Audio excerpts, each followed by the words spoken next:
Si tu te sens fatigué, épuisé, dépassé et même que tu as un sentiment de vide, tu n'es peut-être pas un burn-out.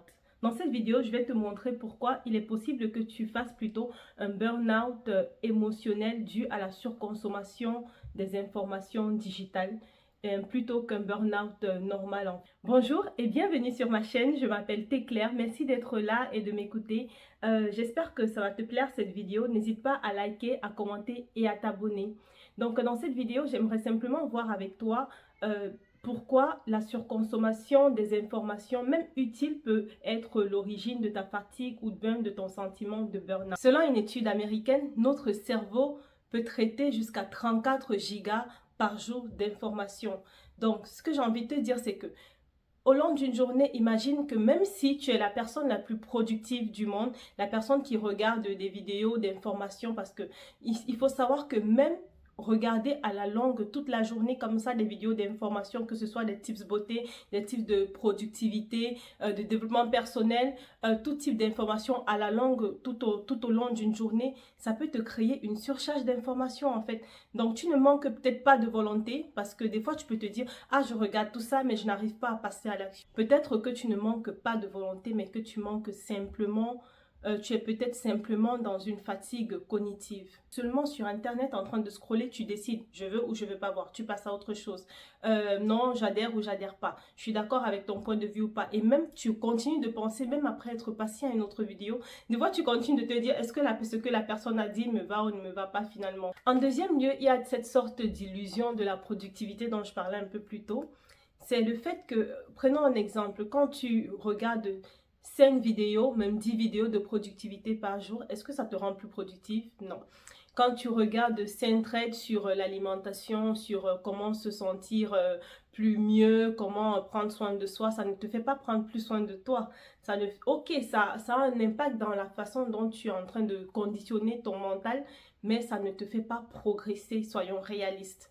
Et donc, ça peut créer même des fois une sorte de fatigue cognitive et même de paralysie parce qu'on est tout le temps en train de consommer, on s'envoie comme une sorte de dopamine au cerveau, comme si on se donnait la récompense avant même d'avoir agi et finalement on n'agit pas. Une autre raison pour laquelle tu sens ce burn-out émotionnel et qui n'est pas dû à la fatigue normale, qui est vraiment dû à la surconsommation d'informations digitales ou autres, c'est aussi le fait que ton système nerveux est en alerte permanente. Quand tu es dans cette phase où tu consommes des informations encore et toujours, des vidéos, une courte vidéo, une longue, un truc que tu lis rapidement, ça met ton cerveau vraiment en état d'alerte. Moi, j'ai fait l'expérience quand je passe la journée à scroller, à écouter, et même pas scroller parce que je scrolle pas beaucoup, mais vraiment écouter. Je peux écouter toute la journée au moins 10 podcasts longs d'une heure de temps pendant toute la journée au travail. Le soir, je n'arrive pas à rapidement m'endormir parce que je suis épuisée mentalement. J'ai le cerveau qui est comme en veille, qui n'arrive pas à s'éteindre. C'est quelque chose de fou. Je me retrouve avec des insomnies. Même les contenus positifs activent ton mental en fait. Et ça peut te créer une fatigue chronique, ça peut te créer des maux de tête, ça peut te créer des insomnies. Donc, fais attention à toi, fais attention quand même au fait que, faisons tous attention au fait que même si on veut être toujours mieux, hein, on veut aller mieux, on veut avoir une meilleure vie, dans la consommation des informations, soyons parcimonieux. Et des fois, on croit que, ou bien tu crois que tu n'as plus, que ta vie n'est pas assez, ou bien que ta vie n'est pas au niveau où tu voudrais être, alors que tu as juste trop d'entrées. Donc, tu remplis ton cerveau comme ça, plein de trucs, et il n'y a pas assez de sorties. Tu n'as pas l'occasion d'expérimenter, tu n'as pas l'occasion de mettre en pratique, tu n'as pas l'occasion de prendre du recul et de processer toutes ces informations et simplement de vivre en fait. Moi, ce que j'aimerais te demander de faire à la fin de cette vidéo, donc si tu te sens fatigué, ou même si tu ne te sens pas fatigué, prévenir vaut mieux que guérir. Essayons de ralentir. Sur les 24 à 48 prochaines heures, essaye de ralentir sur ta consommation digitale. Essaye de remplacer ce trop plein d'entrées par quelques sorties comme du journaling. Tu peux décider d'écrire ce sur quoi tu as regardé des vidéos ou bien ce sur quoi tu t'es attardé digitalement ces derniers temps. Tu peux aussi faire des pauses silencieuses. Moi, j'aime bien, j'aime beaucoup. Tout le monde sait que j'aime les pauses silencieuses où je ne pense à rien et je ne...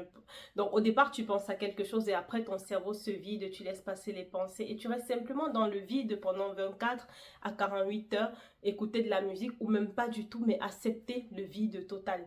C'est pas facile quand on est créateur de contenu d'accepter le vide total et d'être dans le vide total parce qu'on doit penser à son contenu, mais tu peux penser à ton contenu sans faire des entrées de contenu des autres pour un court moment parce qu'on s'inspire tous les uns des autres, mais pour un petit moment, tu peux décider d'accepter d'être dans le silence, d'accepter de prendre du recul, d'écrire, faire tout ce qui peut te faire sortir, vraiment sortir de ces informations de toi ou bien sortir même simplement de ton mental comme la marche, écrire, bouger, mais vraiment le mouvement, ça aide beaucoup. Pour conclure, j'aimerais vraiment te rappeler que tu n'es pas paresseuse, tu es simplement épuisée par toutes ces informations qui te paralysent finalement et qu'il faut vraiment arrêter de se remplir et il faut commencer à respirer, à vivre, à sortir, à mettre en action. Si cette vidéo t'a plu, n'hésite pas à t'abonner, à laisser un like et à commenter si tu veux. À bientôt pour une prochaine vidéo.